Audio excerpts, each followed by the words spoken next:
So just a little bit of history in the Godzilla franchise. Godzilla is owned by Toho Studios over in Japan. They made the original Godzilla film in 1954. There's been many iterations from that. Warner Brothers owns kind of the U.S. rights to Godzilla and the MonsterVerse. Then that's where you see like Godzilla vs. Kong, Godzilla King of the Monsters, those films. So these are two kind of separate versions of a similar character. But that original film, Godzilla, is meant to represent Japan's post-war trauma and fear of nuclear annihilation, having experienced nuclear destruction, of course, at the end of World War II. So Godzilla Minus One kind of gets back to that original style of the film. It stars Ryunosuke Kamiki as Koichi, who is a kamikaze pilot, who is a failed kamikaze pilot. He does not complete his mission. He blames his airplane on faulty mechanical something or other. No one believes it. No one's buying it, and he returns to his home disgraced, which has been decimated from the nuclear bomb.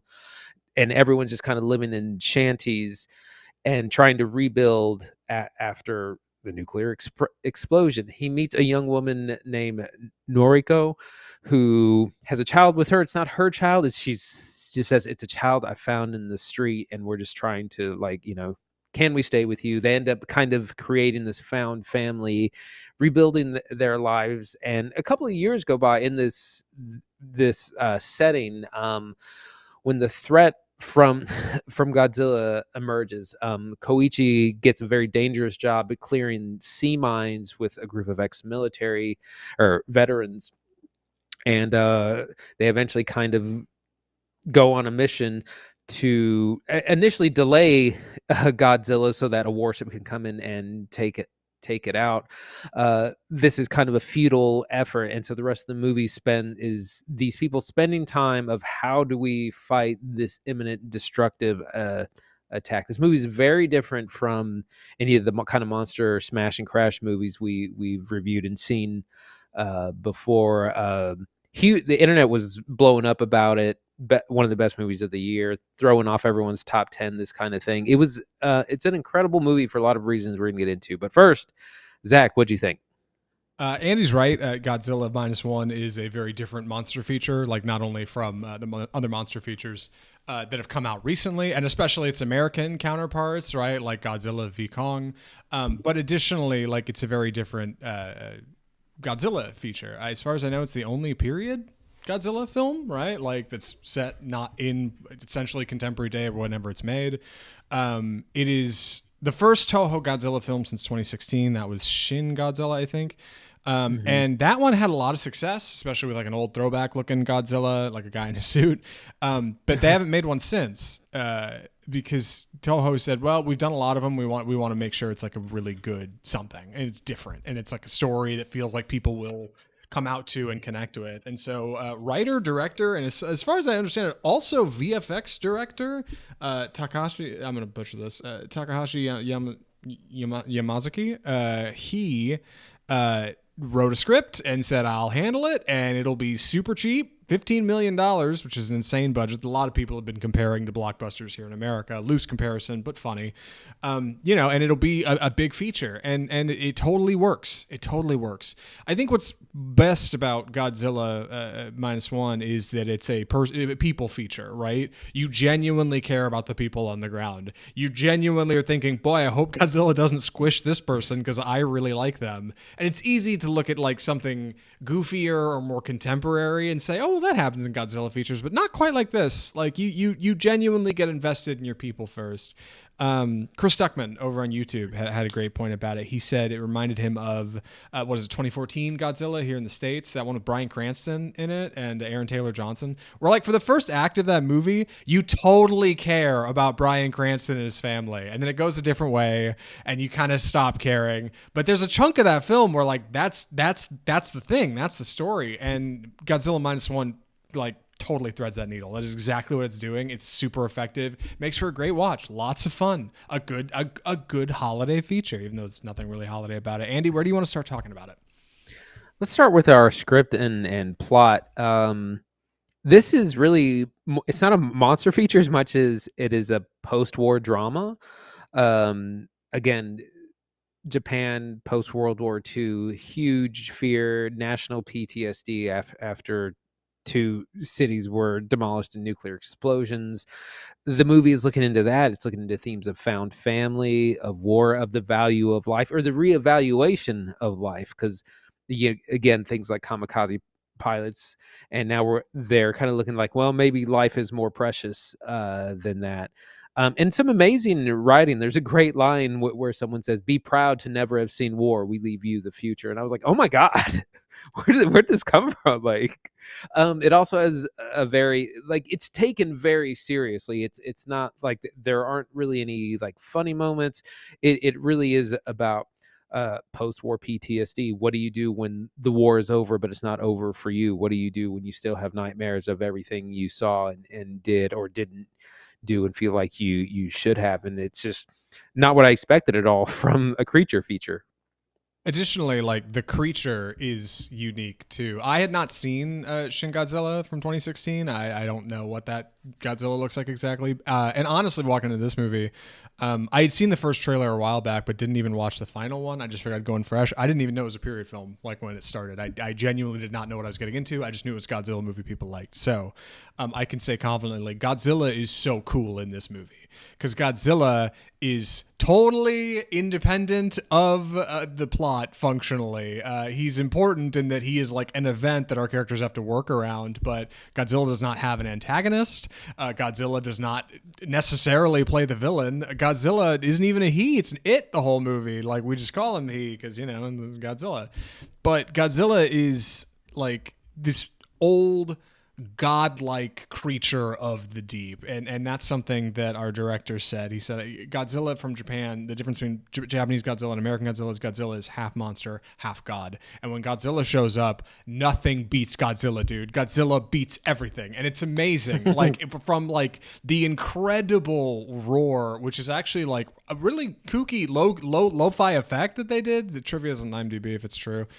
To like the atomic breath that just looks like the greatest thing ever, and of course immediately evokes feelings of nuclear holocaust. Like fantastic. And like he comes up out of the water and like the Gregorian chants start and like the orchestra kicks in. It is the most holy event in the world, dude. And Godzilla cares for nobody. Godzilla does not really care about anybody on the ground. He's just doing his thing. He's you know, he's a creature of the earth, I guess. And it makes for a really fun watch. Like normally you're rooting for Godzilla, obviously you're rooting for your people here, but dude, Godzilla's the king. It's one of the it might be the only time that I've seen like a Godzilla movie where he was actually terrifying, Yeah. where you're like, oh, this thing cannot be stopped. This thing will destroy everything and does in a lot of ways. And there's some great action sequences I want to talk about, not just because they're good action sequences, but because it makes him so much more terrifying. There's a great almost Jaws like end of the first act where our crew of veterans they're clearing landmines, but also have to kind of be bait for Godzilla so they can kind of stall for time while a real warship goes up. And they're like I said, it reminded me so much of Jaws in the imagery, and like it just looked good because they're out on a real like kind of rickety looking boat. They're driving as fast as they can. They got they got a machine gun on the back to kind of annoy annoy it, but a couple of incredible sequences of just pure destruction. But again, all that goes to serve the story of how like unstoppable Godzilla is. Yeah, and this tremendous sense of like community and pride and patriotism, even in a group of people who have to come together to try to figure out how to deal with this thing. Because yeah, you're not stopping Godzilla. That's not going to happen. So you either have to get out of its way or figure out a way to divert it or something, right? Like you have to be cleverer than the monster. You have to outthink it. And the movie in its third act has a pretty fun like sequence that it engages in and how they kind of come together and handle that. about. But there's this, real tremendous sense of togetherness in a community rising up post-war that doesn't have the resources or the weapons to deal with something like Godzilla, not only because they've just lost the war, but because Japan was demilitarized by the United States, like during the time this movie is set, so they wouldn't have even had like guys they could call. Like it manages to like thread a really clever needle and tell a Godzilla story in a time when you would not think Godzilla would need to be a story, which is funny because Godzilla's origins come from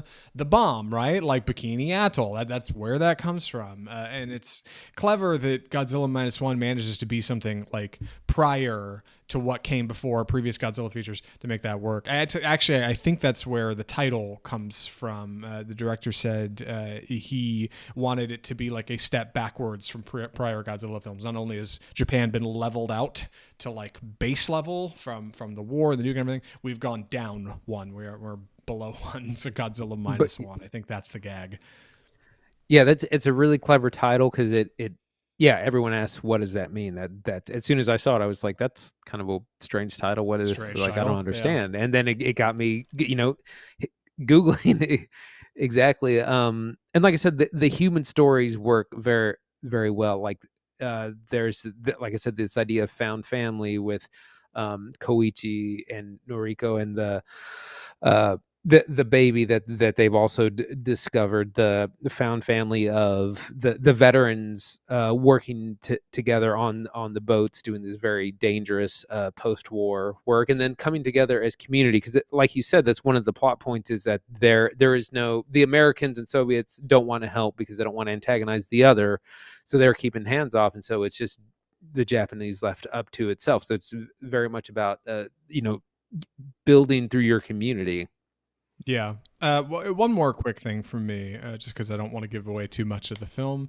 The sound design is really tremendous in this feature, and the budget. I do want to talk about it in a minute. Like I said at the top, like it is hilarious to say how did they made this movie for $15 million and Marvel's wasted $250 million. What the hell happened?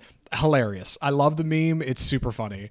Realistically, I'm gonna say this movie does do some really good jobs. It does really good jobs. It does a really good job of using its budget effectively.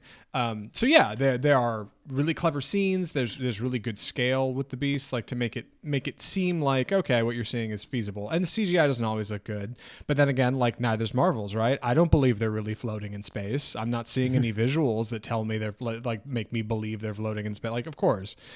So when I see Godzilla come out of the water, like yes, me an adult, I know that's fake.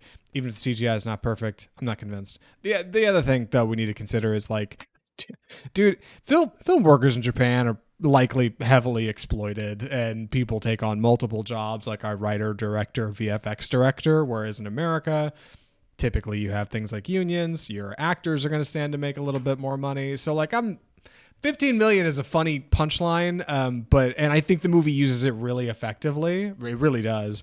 But like ultimately it's unrealistic to compare it to American productions, right? Like come on, we can be adults about that, I think.